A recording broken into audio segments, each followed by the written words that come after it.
guest today is Martin Bell, a senior analyst at the Next Century Foundation, who has spent much of his life working in and around the Middle East. By profession, he is a surveyor, and as a younger man, he lived and worked in the Arabian Gulf for quite a number of years.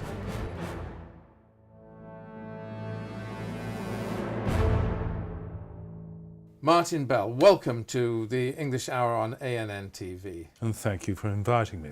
It's really a pleasure to have you with us. Could you, maybe we'll throw ourselves straight into the mix here and talk a little bit about the whole geopolitical situation we see now emerging in today's Middle East. You have a sort of inter-Arab war developing across this fault line across Lebanon, Syria, Iraq, right down to Bahrain. Is that how you see it, or is that oversimplification? I think it's an oversimplification. If that were to be happening, it would be very distressing. Very distressing. I tend to see it more as pockets of conflict. But obviously you have major powers who have interests, and they are influencing what is happening, and particularly in Syria at the moment. And I don't necessarily tie in what is happening in Syria to what was happening, for instance, in Bahrain. I think these are conflicts that are driven by local issues, essentially, and there's not necessarily a linkage, even though, for instance, America and Iran have interests in both places, and there's a tendency perhaps to see it as a larger chessboard than it really is. Mm-hmm. And so you see, you say America has interests. What interests? Where are we coming from? What's driving American policy on Syria now? Well, I think at the moment it's basically to stay out of it. Mm-hmm. It's a conflict that the American public obviously did not want to get involved in, not in a shooting sense. The opportunity to deprive the Syrian government of its chemical weapons was obviously seized upon by the Americans, because that is very much in the interests of Israel. Mm-hmm. And we tend to forget that America and Israel are joined at the hip on foreign policy in that part of the world. And Israel, although it doesn't say very much, in fact hardly anything at all about events in Syria at the moment, I don't believe are that particularly concerned about what is happening there. In fact, their principal antagonist is in the process of tearing itself apart, and I think they're probably quite relaxed. In fact, they're so relaxed that not long ago they withdrew for the first time since the '67 war the regular Israeli army armoured division from the Golan Heights, and replaced it with a local defence force, volunteer defence force, whose role is primarily to deal with incursions. So from a strategic point of view, Israel is not that particularly bothered. But can this that sounds an extraordinary statement, because if so, then it is a very naive form of short-termism on the part of Israel, because obviously in its long-term interest, stability in the Middle East and some sort of rapprochement with its neighbours that leads to a safer, more stable Middle East is the answer, rather than an outcome in Syria that results in some Salafist state that is totally, the dangers of that to a state like Israel are horrendous. Oh, I agree with you absolutely, but I don't think that the Israelis think that now is likely. With Russian diplomatic support and Iranian material and intelligence support, and also boots on the ground from Hezbollah I think the Israelis think that the Syrian government will survive. I think that's their current assessment. So you're suggesting that Israel wants the current Syrian government to survive, but in a weakened state, is what you're saying? Exactly. That's exactly what my analysis is. Right. And I think that's also the American position as well. Interesting. Interesting. A little frightening if if international politics really works on that Machiavellian a level. I mean, it would be quite sinister in a way. Well, that's why they employ diplomats, and diplomats can be sinister. But all these countries have game plans. They employ people to look at the situation and develop policies. And if you look at what has actually happened and how the Americans have behaved over Syria, that would be my interpretation of what American policy is now. You see, Obama sounded very bullish after the sarin gas event outside Damascus, but he is very close indeed to the American Jewish lobby. His first chief of staff, and principal fundraiser was Rahm Emanuel, whose father actually served in Agun, the Jewish terrorist organization that was led by Begin, and before of course going to America. And the very close ties between Emanuel and Israel and the Jewish lobby in America. Well, that I can understand. What I fail to understand is the idea that they could be so naive as to take such risks with the heart of the Middle East, where they should matter gravely to them. Do you? I mean, meanwhile, you've got Russia as the big brother in the lead on Syria, or was in the lead on Syria. Is the whole peace process sidelined by Chechnya? Sorry, Chechnya. I mean Ukraine and the issue there, the tensions. Well, from the point of view of America, Ukraine is the big piece on the board, and if you look at the timing of events on Ukraine and on Syria, at about the time that Obama and the Americans were making warlike noises and threats towards Syria over the sarin gas event, Russia was starting to become difficult over Ukraine because it coincided with the negotiations between the Ukraine government and the European Union over possible associate membership of the EU, which of course Russia definitely does not want. Yes.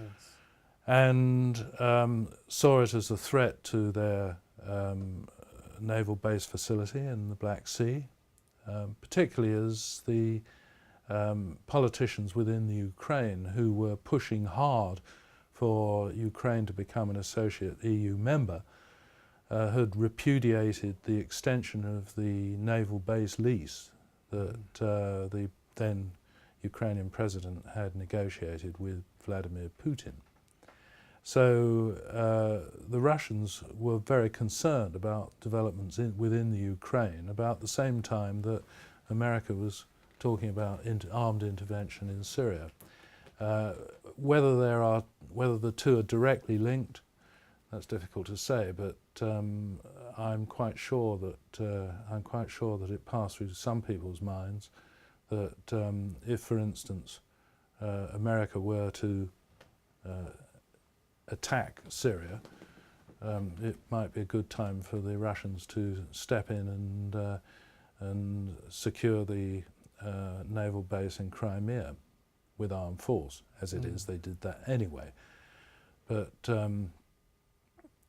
logically, there is a lot of Crimea was Tatar, but is now largely Russian and Russian-speaking, and the annexation of Crimea, which was part of Russia, is is kind of natural. It's a natural step for Russia to have taken. Well, I think that's something that the public, certainly in the United Kingdom and in America, tends to think the same way as you do.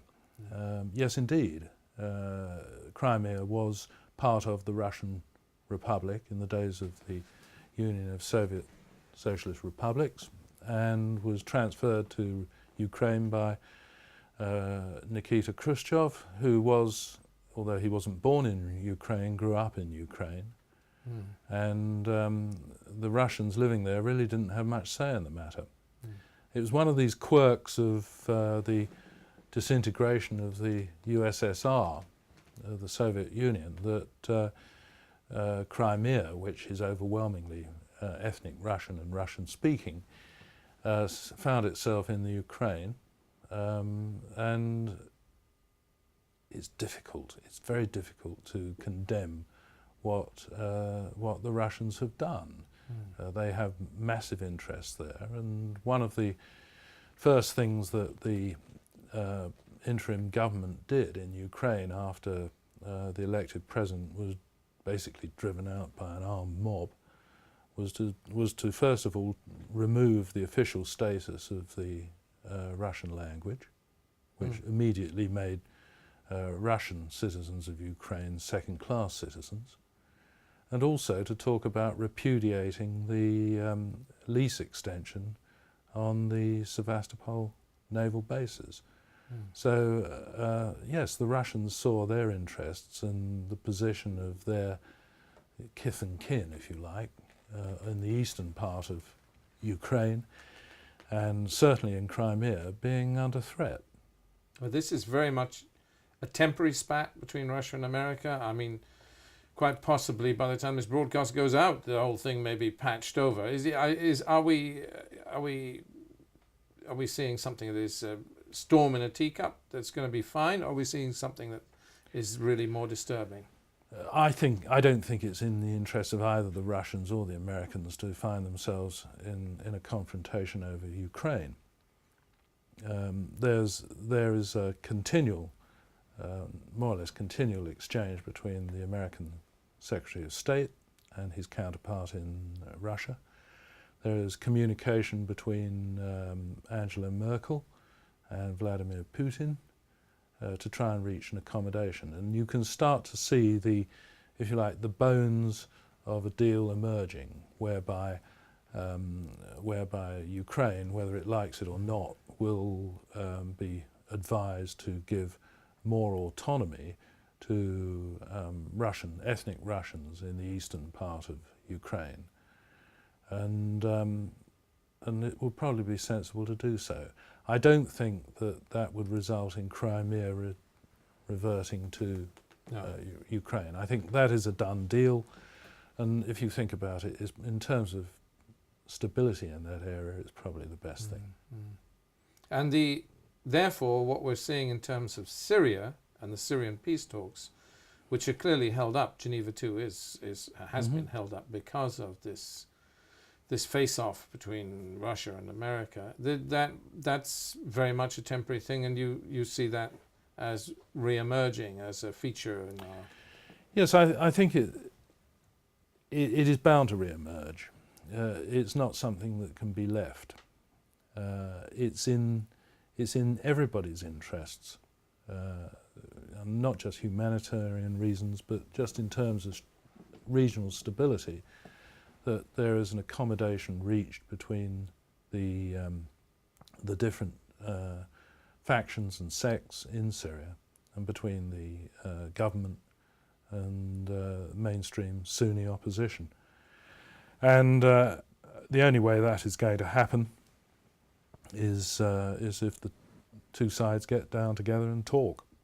And you see that, I mean, you see that as a real practicality, this peace settlement as opposed to a war resolution of the Syrian issue?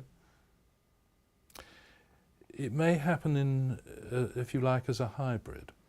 There's already evidence that at a local level, the two sides, certainly not the extremist Islamic groups, but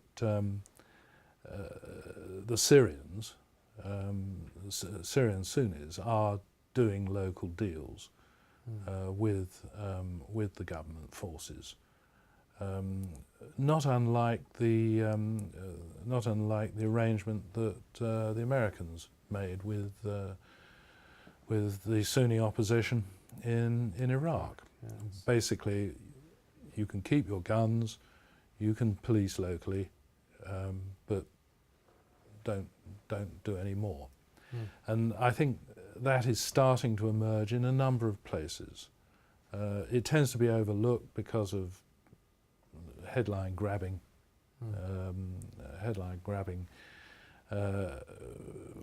conflict, but it's a slow process, but it will develop. I think it will develop because people want to go home. They want to go back from the refugee camps and their relatives. They want to rebuild their homes.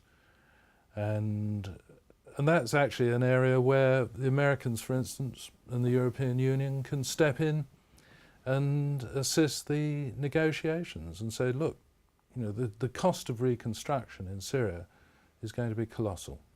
Rehousing all the people who've lost their homes and their businesses will be vast.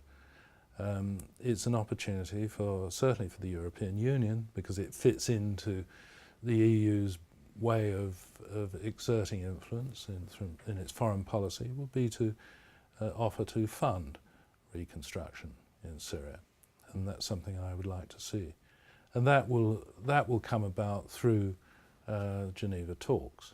Of course, there are a lot of offers of funding that never materialise. We've seen all these pledges in Kuwait of billions for Syrian refugees, and then the Syrian refugees continue to live in poor conditions. I mean, there's a lot of... Well, that's appalling. That's appalling, particularly the refugees in Lebanon. And certainly the British government, through Save the Children and the United Nations, is contributing something. I cannot understand why the Gulf states simply don't dip into their pockets and provide funding to the United Nations so that people can lead a decent, if not basic, life, and not be worrying about where their next meal is going to come from or where they're going to have a roof over their heads. It is actually quite disgraceful. But and I don't think it's necessarily a sort of policy decision. It's just that there obviously isn't this local political drive within the Gulf states to ensure that Syrian refugees are properly housed and taken care of. What about, I mean, we're talking about this issue. There is one of my favourite phrases, the elephant in the room. The elephant in the room on Syria is or one of the elephants, is certainly Iran. Iran is not included in the peace talks. Iran, well, let's talk about a bit more broadly about Iran, because Iran is such a major player now.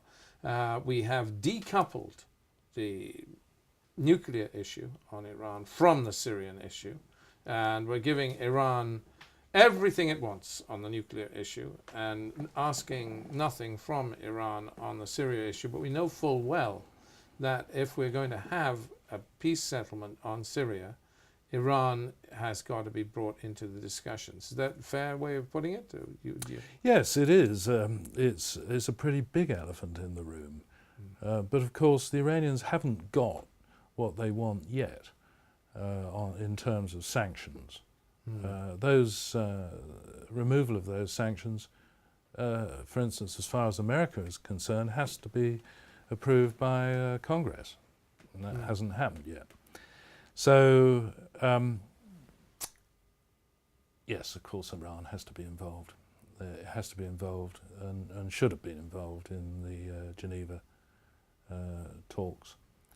It does not make sense to try and sideline Iran, given the amount of material and intelligence support it gives to the Syrian government and its influence over Hezbollah, who are actually fighting on the ground inside Syria. Yes, in many cases leading the fighting, yes. Absolutely. Yeah. Absolutely. So it does not make sense to exclude Iran. Iran, whether the Americans like it or not, and whether the Saudi Arabian government likes it or not, is and will be a large regional player, and it doesn't make sense to sideline it. It really doesn't. And yet, I mean, having said that, it is a big player.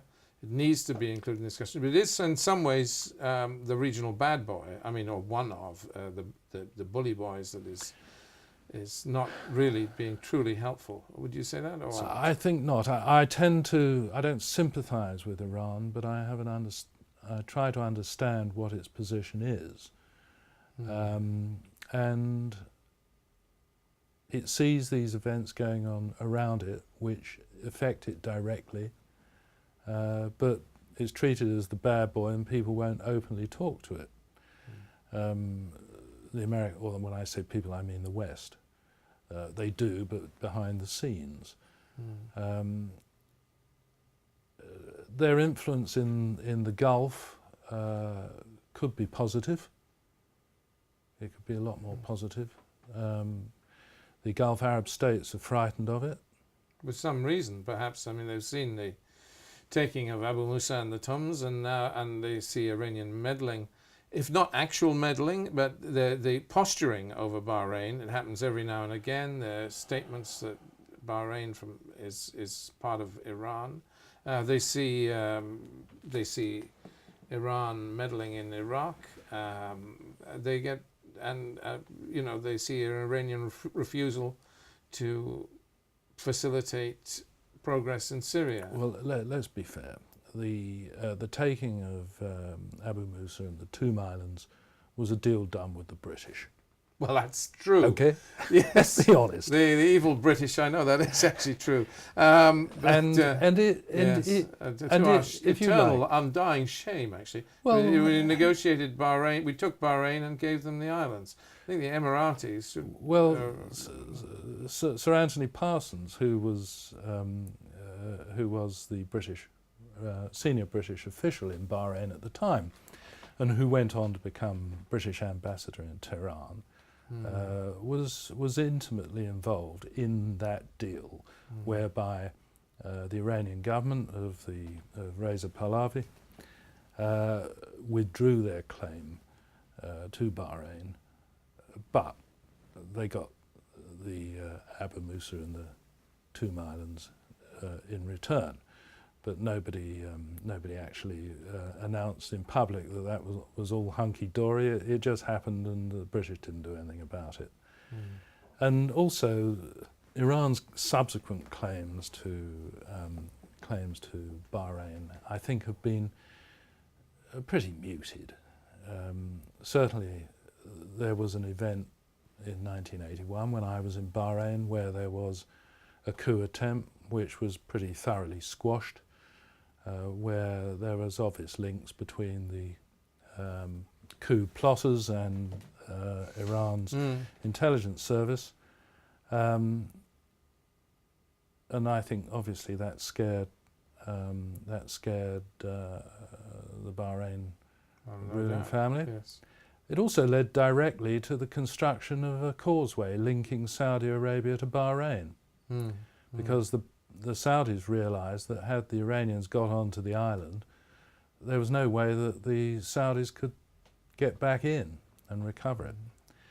So it led to the construction of that causeway, which of course is how the Saudi Arabian government and the UAE sent in their troops in support of the Bahraini government during the most recent troubles. So you see as Iran as a bad boy trying to reform, is basically how you'd put it? Well, a bad boy trying to reform. They wouldn't see themselves as bad boys. They would look back at the history of the Islamic Republic from its very start and say that the West, and particularly America, has tried to crush them. And indeed it did.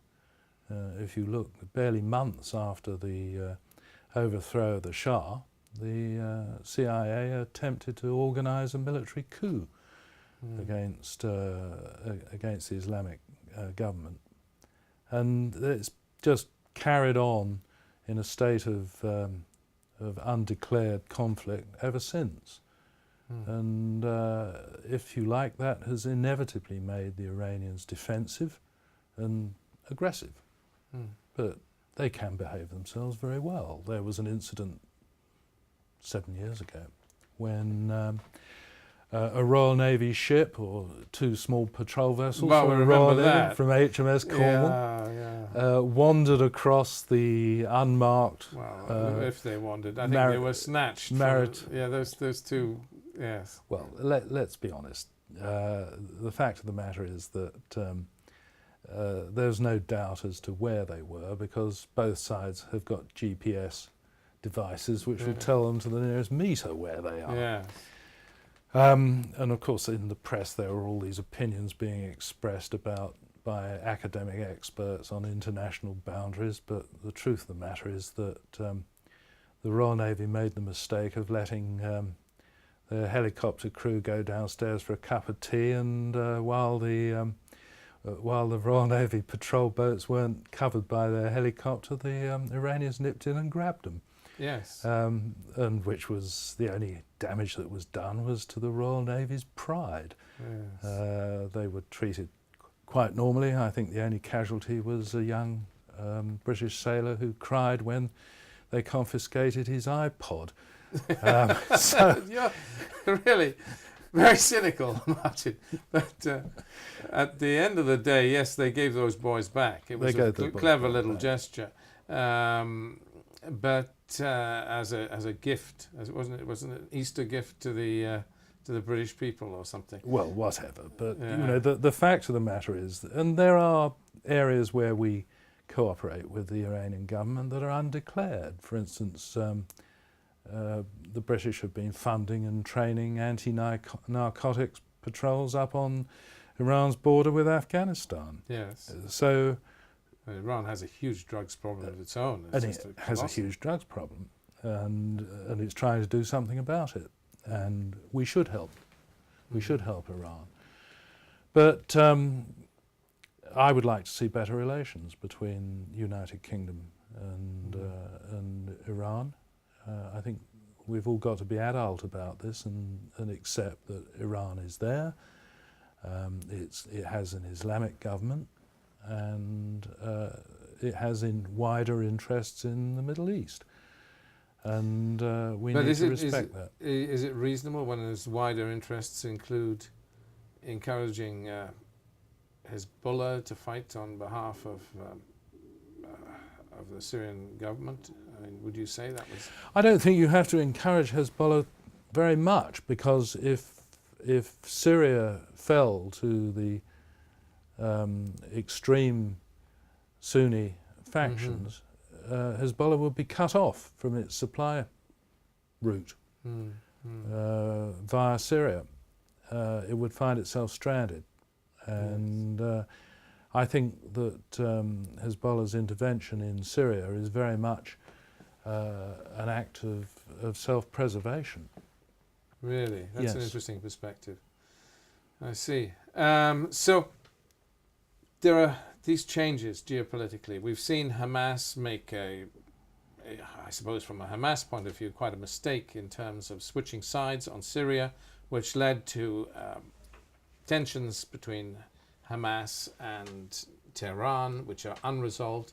Hamas thought it was sitting pretty because it had Qatari funding, but there's been changes in leadership in Qatar, and Qatar is no longer really funding Hamas. So Hamas is in a different position. We have the switch in Egypt, Morsi coming, Morsi going, Morsi making strategic errors because he sidelined Iran, refusing to visit when he visited Tehran, he refused to visit the supreme leader. Tactically a bad move on his part. So he lost his Iranian friends, but failed to get the long-term support he needed from anybody else, and became perhaps too pompous and had to be removed. Or how would you see, because we are seeing major changes in the geopolitics of the Middle East, aren't we? Yes, we are. We are. Certainly, as far as Egypt is concerned, though I think if you look at the sequence of events on the changes of governments in Egypt, part of the reason for the intervention of the armed forces and the removal of Morsi was his refusal to allow them to confront the Islamic militants in northern Gaza, not Gaza, northern Sinai, on the border with Gaza, and even to the extent that the army was not allowed to go in and take on these militants after they had attacked and killed Egyptian army soldiers, and quite a number of them.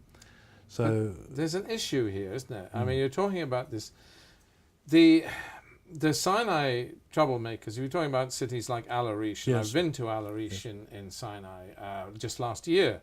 The Sinai troublemakers are Salafist. that's right. Whereas the Egyptian opposition per se is Muslim Brotherhood.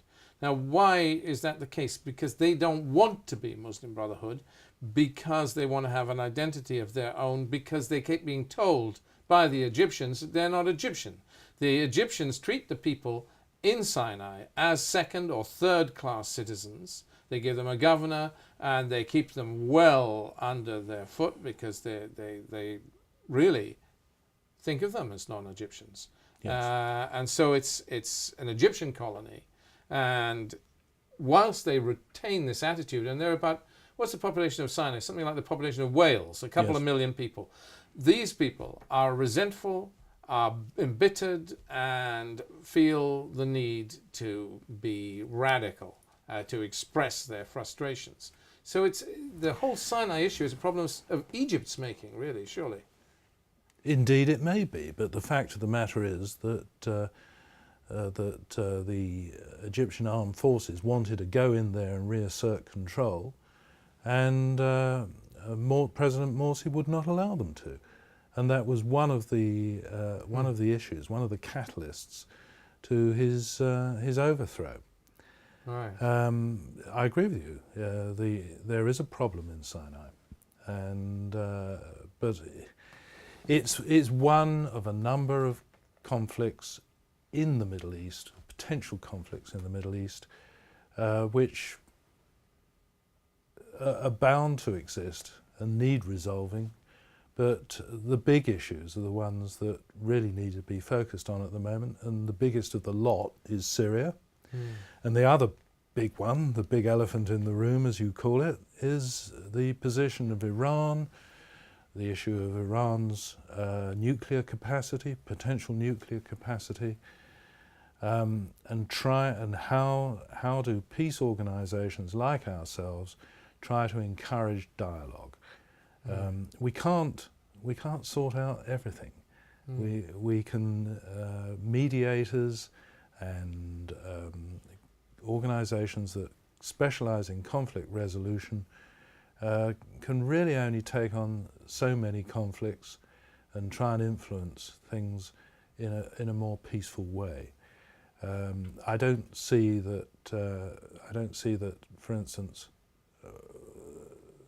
the international community has any role to play within Sinai. It's something that the Egyptians have to resolve with the population that lives there.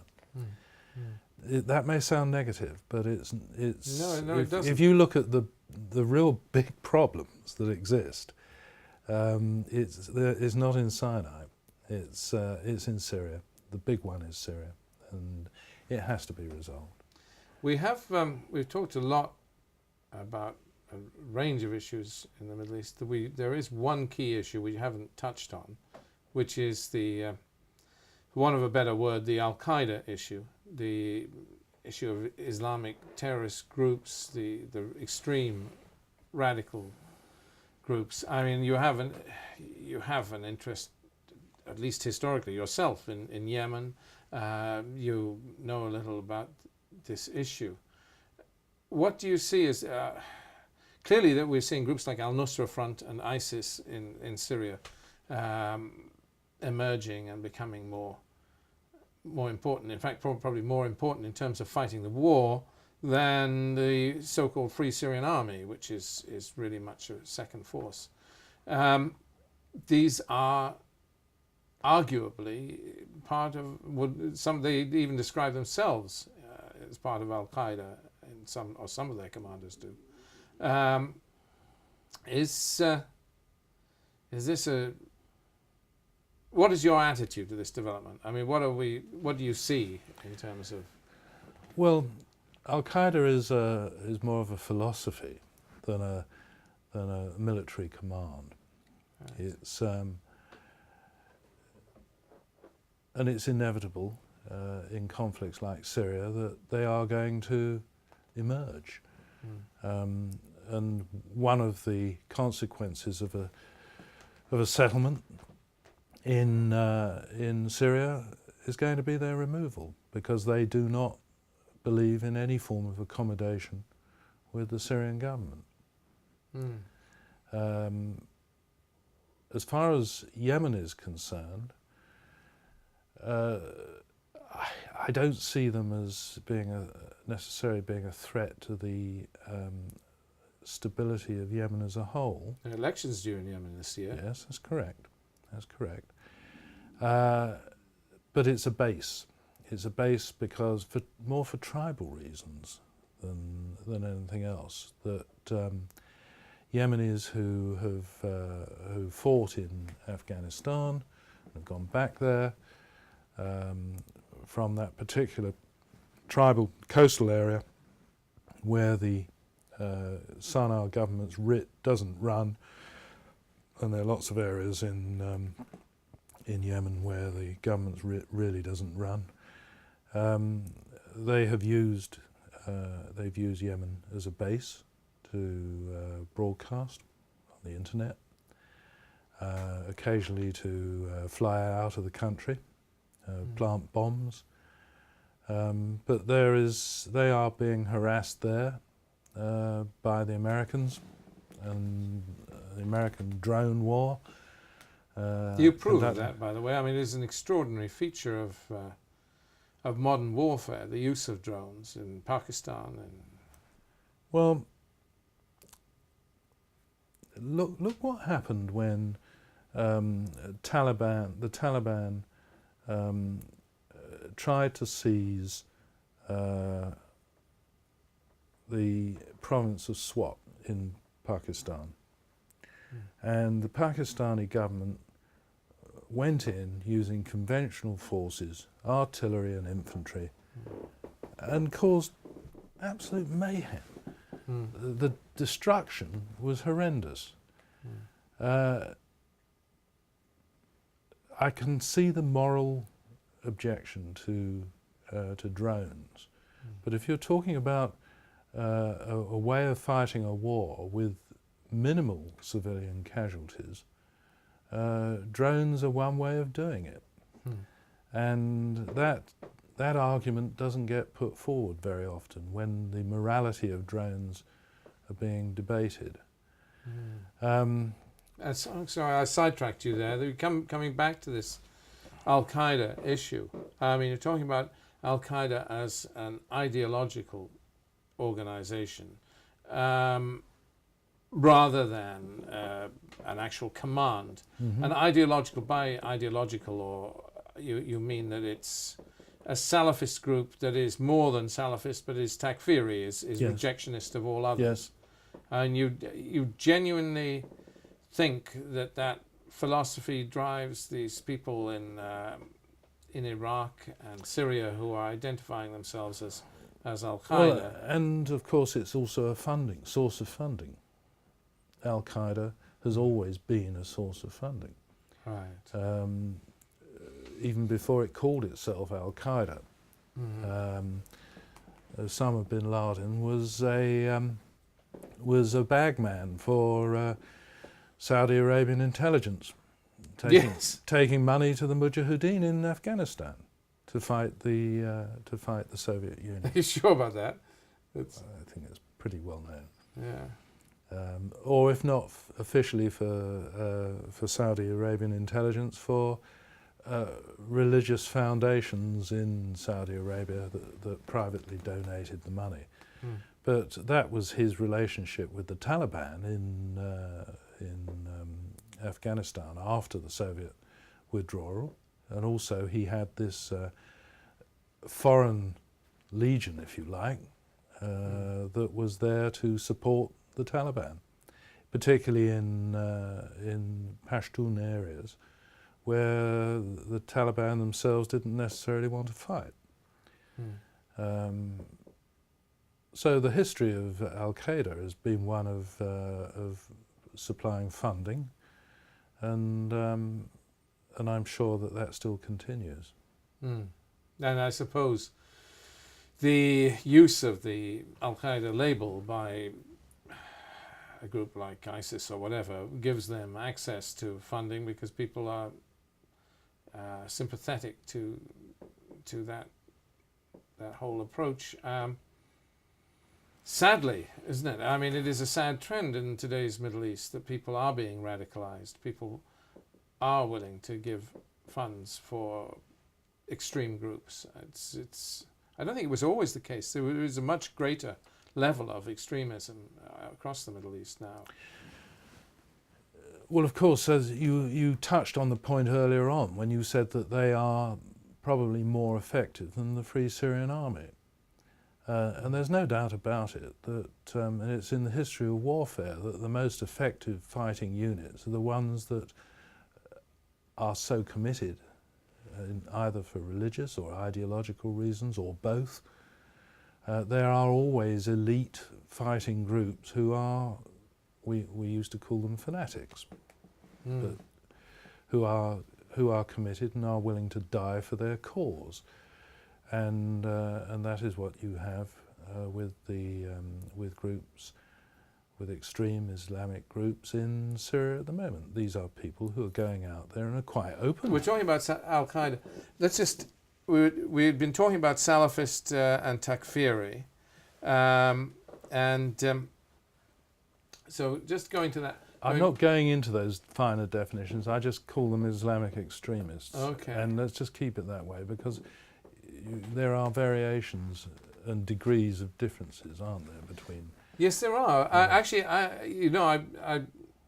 I remember one particular Muslim friend of mine saying, we shouldn't in the West call them Islamic extremists, we should call them Muslim extremists, because Islam is the car and the Muslim is the driver, and Islam cannot be, by definition, cannot be extreme. Islam is Islam. But what we get is Muslims who've lost their way and are extremists. At least that was what he said. Well, I suppose it depends where you're sitting. Yes. On the Muslim spectrum. The fact of the matter is they are extremists. They are a minority. But as I get back to the point I made, they are extremely tough fighters. They are exceedingly committed. In fact, we have British Muslims who've gone over, one not so long ago, who drove a lorry load of explosives into a prison. Yes. And blew himself up. And much to the surprise of his family, who thought he was an aid worker working with refugees. This conflict has attracted people who have extreme commitment and are not afraid to die, and people who are like that are very dangerous enemies, and they are very effective fighters. I often wonder about the distinction, because given conditions like the Second World War, many British were extremely committed and not afraid to die. And I wonder, and you look at people who are quite reasonable people Peshmerga's fighting, they are, the word Peshmerga means ready to die, but they aren't fanatics. Now, what's the distinction? What makes a fanatic? I suppose it is, I know you don't like these phrases like takfiri or so on, but it is the rejection of the other.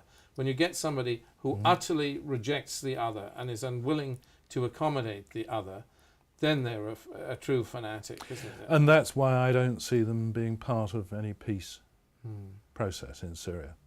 Mm. At the end of the day, whatever deal is done Mm.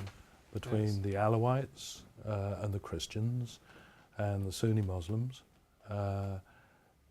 it's going to exclude these extreme Muslim groups because they are rejectionists. They will not sit down at a table and do a deal. And a deal has to be done. One that gives the Sunni majority a greater say in the way that the country is run, but at the same time doesn't result in the Alawites and the Christians and other minorities being driven out of the country or turned into second-class citizens. Mm. That is the kind of deal that's going to have to take place. There always was an accommodation between within the Ba'athist regime, between the Alawite minority and the Sunni majority. It's just that the so-called Arab Spring and the example of Tunisia and Egypt brought a lot of discontent out into the open in Syria over a number of things. One of them, for instance, would be land reform, which is a matter that I have a particular interest in. Yes. There are a whole lot of complex reasons why the opposition to the Ba'athist government sort of exploded in the way it did. Land reform, in what sense? Syria, because the land is largely tribally owned. You mean in the interior, or what do you mean? Yes, you know, certainly in agricultural areas, the ownership of land is inefficient. Lots of small parcels of land, large amount of tribal control. But that wasn't really the catalyst. The start of the process came from within the urban areas. Yes. And the cities, clearly. And I think in part it was because they had seen the process in Egypt and thought, well, why don't we do it too? That might sound very not so much flippant, but the fact of the matter is that I think people throughout the Middle East thought they lost their fear. They lost their fear of autocratic regimes, and it gathered a momentum, and it was fueled by social network, internet social network sites, the ability to communicate independently of the conventional media. And it's, in the case of Syria, it's been a disaster. But you see Syria evolving into a nation with more regional autonomy. But basically, I mean, the north has kind of split off, hasn't it? The Kurdish areas, Yes, totally autonomous, totally home rule now. I mean, they're almost. Are we? yes. The answer is that would be part of. I would see that as part of the solution. Much greater regional autonomy, which would conflict, of course, with Ba'athist centralism.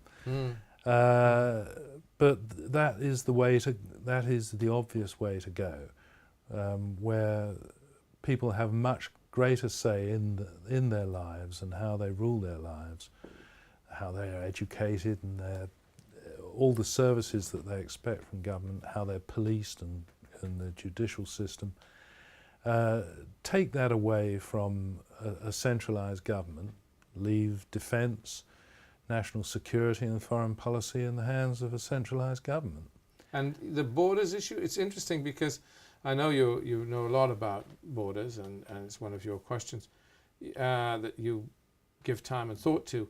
We have the Kurdish area of northern Syria. We have the Kurdish area of northern Iraq.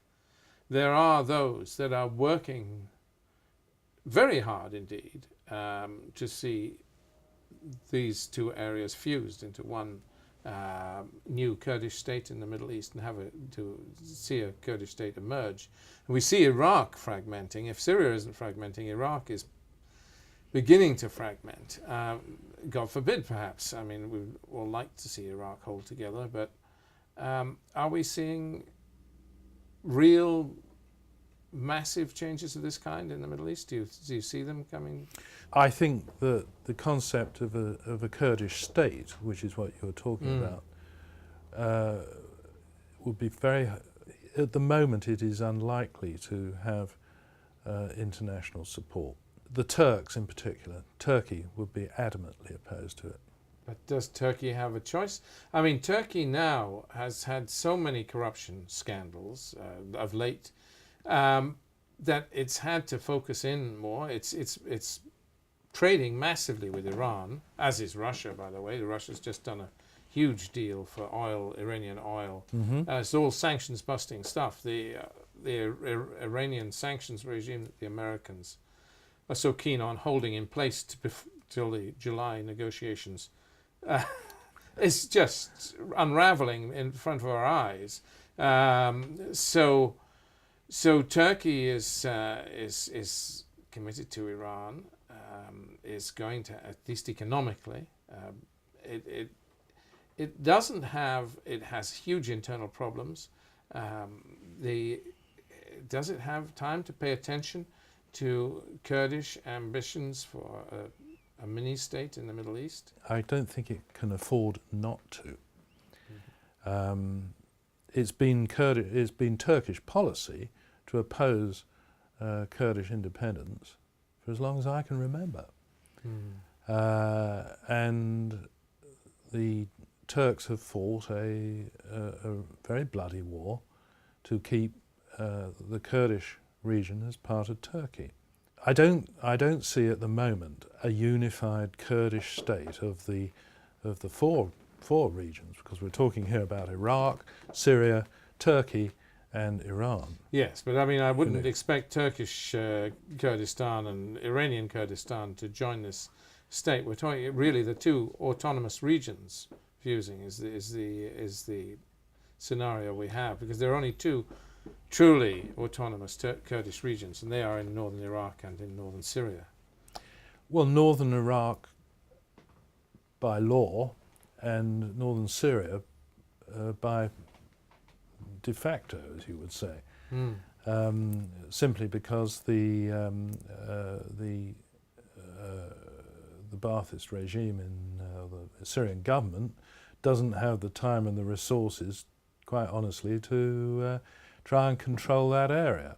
It doesn't mean to say they wouldn't if they can establish control over the rest. I'm sure. They may just go back there and say, "Hi guys, we're back again," and they probably would. That is another, if you like, piece on the board that people are not really looking at. But I don't think it would help at the moment achieving peace in Syria if northern Syria, the Kurdish part of Syria, was hived off to join with northern Iraq. Yes. Interesting though it might be. You know, the fact of the matter is that at the end of the day, the Sunnis and the Alawites in Syria have got to sit down and reach an accommodation about how Syria will be governed in the future peacefully, and that means coming up with a system of government that is not as centralised as the Ba'athist government has been, that provides some provision for true democracy and elections, and a fairer share of power. That you say this. We had similar ambitions after the Libyan civil war, and look at the mess Libya is in today. I mean, chaos reigns in Libya. Well, yes, but that's because the Gaddafi government was overthrown, and it left a colossal vacuum. I see. and tribalism took over. Right. I don't think it's in anyone's interest. Looking at the situation as it is now in Syria is not in anyone's interests that the Syrian government collapses and you have the kind of vacuum you had or you have in Libya, because that's been a disaster. At the end of the day, if the forces of the Ba'athist government and the forces of the Sunni opposition can reach an accommodation and do a deal on how the country is going to be governed in the future, that has to be in everybody's interests. And it should be the job of the international community to encourage it and finance it. Yes. And that would involve the removal of extreme Muslim armed groups that are rejectionists and are not willing to take part in peace negotiations.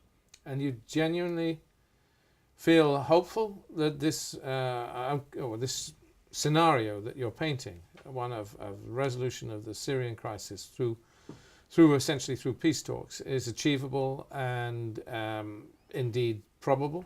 Well, William, to do our kind of work, you have to be an optimist, but also a realist. Conflicts end when one side either wins outright. What I think you're seeing in Syria at the moment is a stalemate where the two sides will be worn out pretty soon if they're not worn out already. And that's when deals are done. That's when, for instance, a deal was done in Lebanon to bring the civil war to an end there. A deal was done. It did take about 10, 15 years in Lebanon, though, of war. Yes, it did, because people were still pumping money in to support and arms to support the different sides. And that is another factor. If I was talking about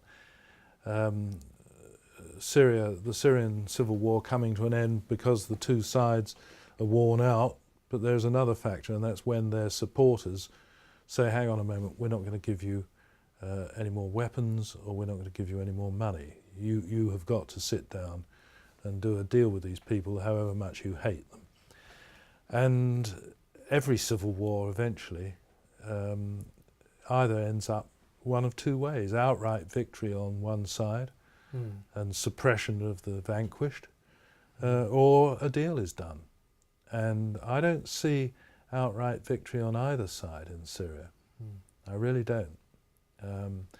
It might have been a game changer if the Americans had intervened and destroyed Syria's air force and their communications centres, but as the American Republican Senator for Texas, Ted Cruz, said, do we want to become Al-Qaeda's air force? Yes. And of course that was a very pertinent point to make.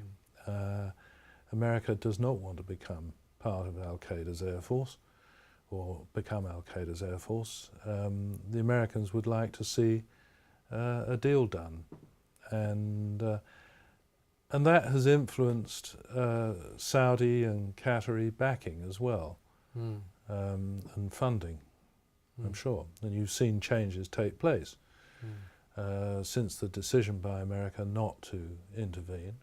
And America has got, in part, something that it wants. It wants the dismantling of chemical weapons, because that's what Israel wants. The one thing that Israel has always feared is Syria's chemical arsenal.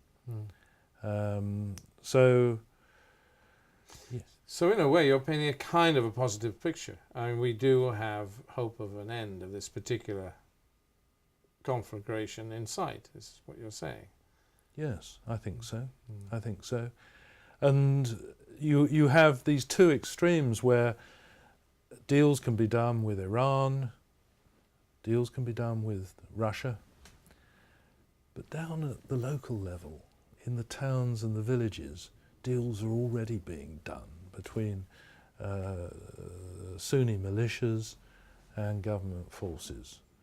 And that is, to me, probably one of the most encouraging signs, because it's all very well the major powers sitting around a table in Geneva and sort of cobbling together a deal if Syrian people don't take any notice of it.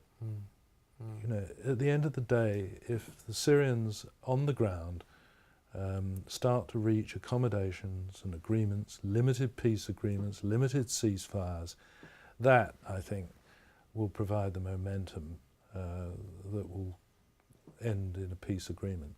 Just as a final end note, I mean, one of your interesting asides to your life is that you are a religious person. You became a religious person. How? Because I think the story is kind of interesting, perhaps, to others. Well, yes, it is, and perhaps unusual. I was living in Bahrain. I went to a lawyer's office in the souk in Manama, and I met an Iraqi gentleman who was a Muslim missionary who had just returned from Sri Lanka. And he invited me to go and have tea with him in the town of Muharraq, where Westerners generally don't go, and to an Arab cafe where Westerners definitely didn't go, so I stuck out like a sore thumb. And when I arrived there, he presented me with a copy of the Quran, and in English translation. And we talked then and on about 4 or 5 subsequent occasions about God and belief in God. And I hadn't had a religious upbringing as a child, and it's not something that I'd spent any time thinking about. But I did start going to the Christian church in Bahrain, in Manama, St. Christopher's, after that. And I've stayed with that ever since. And to me, a belief in God is an important part of my life. It's part of the building blocks that have created our society, and it's very important to me, yes. Well, bless you, Martin. It's really been an honour to have you with us here on the English Hour in A.N.N. Thank you very much for sharing this time with us. It's very enlightening and heartening. Thank you.